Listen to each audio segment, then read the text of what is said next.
vocês? Espero que sim. Estamos aqui para mais uma aula, que no caso será a aula de História e direcionada para os alunos do 8º ano. E assim como nas aulas anteriores, lógico, sugiro que vocês peguem o caderno, peguem um livro, porque nós vamos usar, tá certo? Então bora começar a aula, mas antes disso, roda a vinheta. Anote o número. Então galera, bora lá, o capítulo 3, Iluminismo. No primeiro momento, para a gente entender o iluminismo, a gente precisou discutir o contexto histórico que fez com que esses pensamentos iluministas, essas perspectivas iluministas, começassem a serem desenvolvidas, tá? Então a gente precisou discutir o antigo regime. Além disso, a gente entendeu a transição do antigo regime para uma sociedade moderna, né? A partir da perspectiva das mudanças de pensamento principalmente, certo?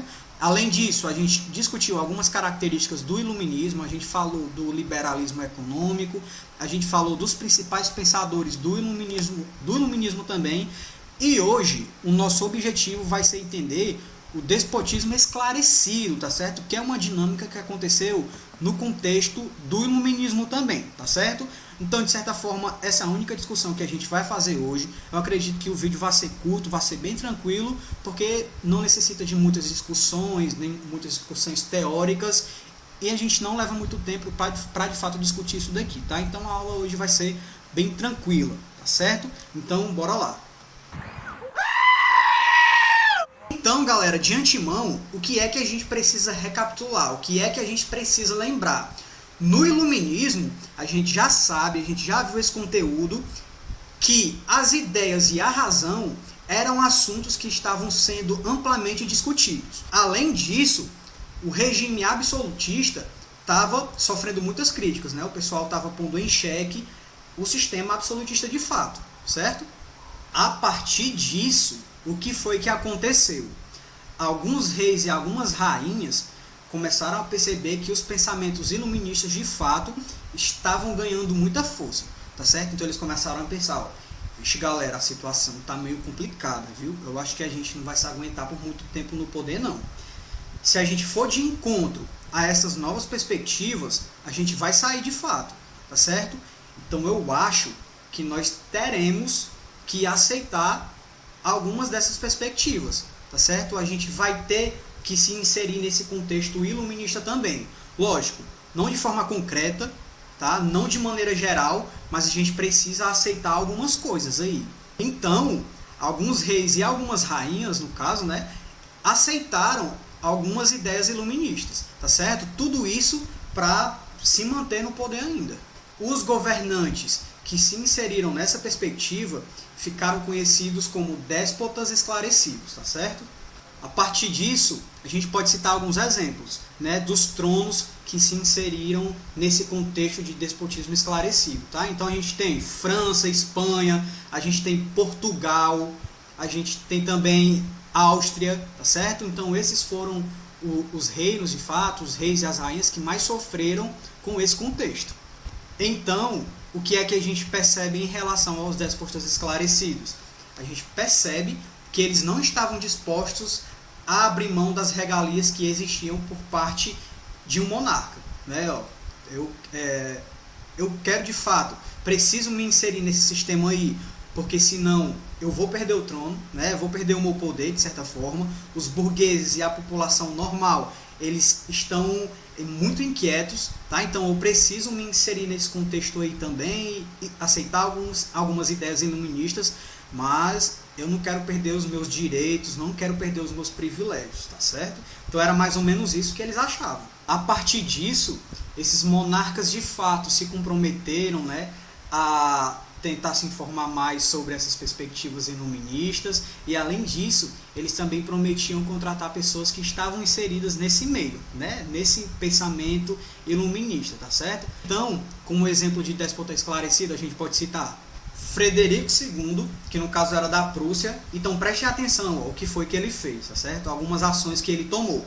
Aboliu as torturas que eram aplicadas aos presos, fundou escolas de ensino fundamental e incentivou as produções científicas, literárias e filosóficas. Foi responsável também por dirigir a reforma de Berlim, que no período era capital da Prússia. Então, essas foram as medidas tomadas por Frederico II, tá certo? No caso um déspota esclarecido, certo? Um outro exemplo que a gente tem, Catarina II, no caso da Rússia, tá? Então, o que foi que ela fez? As medidas tomadas. Ela orientou a construção de escolas e hospitais, reformou a cidade de São Petersburgo e combateu a corrupção nos meios civis e religiosos, tá certo? E um outro exemplo que a gente pode citar também no contexto de Portugal era o Marquês de Pombal, né? Que ele foi o primeiro-ministro do Reino de Portugal, né? O Marquês foi responsável por modernizar o exército, aumentar os impostos sobre estrangeiros e retirar o ensino das mãos dos religiosos, fator predominante para a expulsão dos jesuítas de Portugal e, consequentemente, do Brasil, né?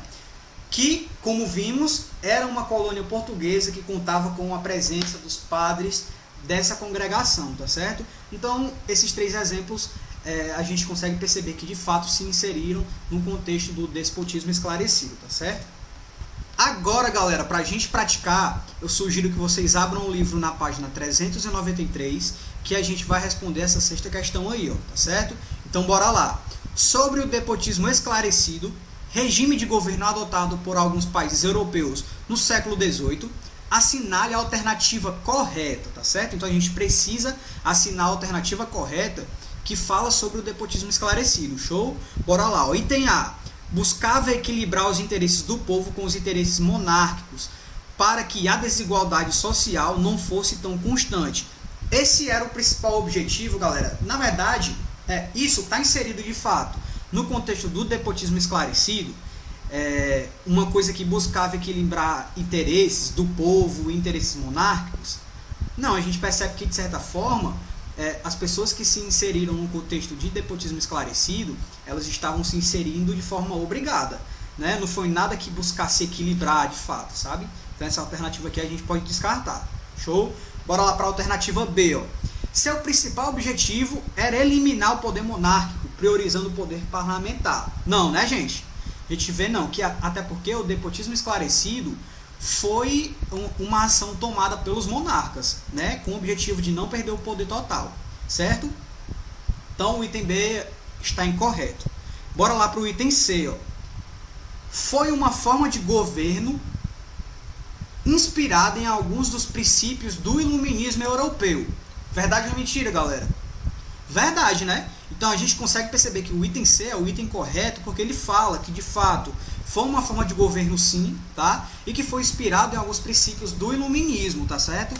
Os monarcas daquele período, eles de fato começaram a aceitar algumas ideias com o principal objetivo, claro, de não perder o poder, certo? Então, o item C é o item correto da sexta questão da página 393. Show? Então é isso, galera. A gente encerra a nossa aula por aqui. Eu espero que vocês tenham entendido.